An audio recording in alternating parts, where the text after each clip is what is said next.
Our producer Ron Cormier's sister Ann was driving through the White Mountains on her way to Maine this morning when she saw this unusual cloud formation, and the shape may be familiar to you trekkers out there. For those who don't see it yet, there you go. Beam me up to the cloud. Did you notice it immediately? The shape, yes, it became clear when I saw that. Yeah. But it helped. We're always happy to give a. At this point, what that cloud's called? No.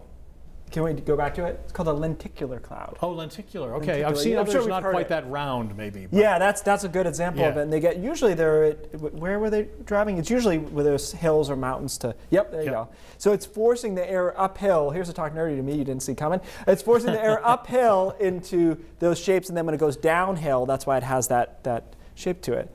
Phasers on stun.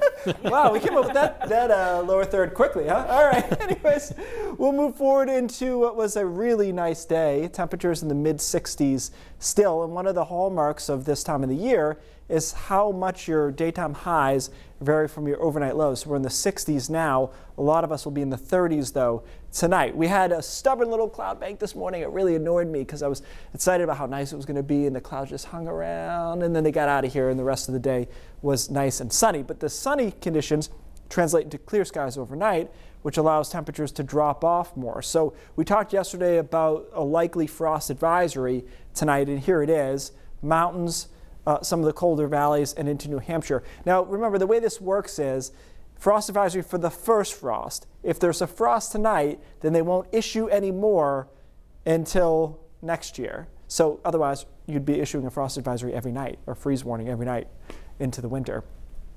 So we'll be in the 30s.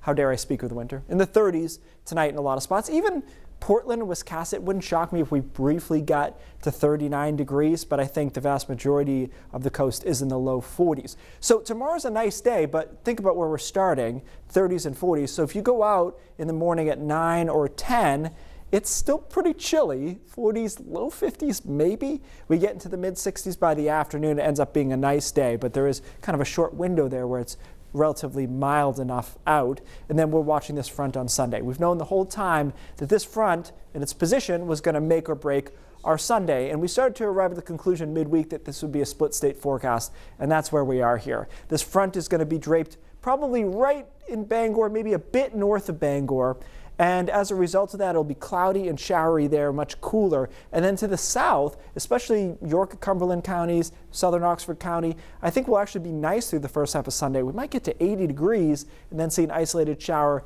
later in the afternoon. Those showers off and on through the evening on Sunday, into Monday, and into Tuesday too. A little bit wet and unsettled to start next week. So temperature gradient is sharp. 82 Sanford, 75 Wiscasset, 63 Waterville, and then getting cooler to the north, we'll see more showers there too. So if you're in this zone, a nice day on Sunday and actually on the warm side. So it gets a little unsettled next week early. We should be able to break it by the middle of the week. There is going to be a tropical system out over the Atlantic named Fiona. All indications right now is that it will get kicked out to sea and stay out to sea.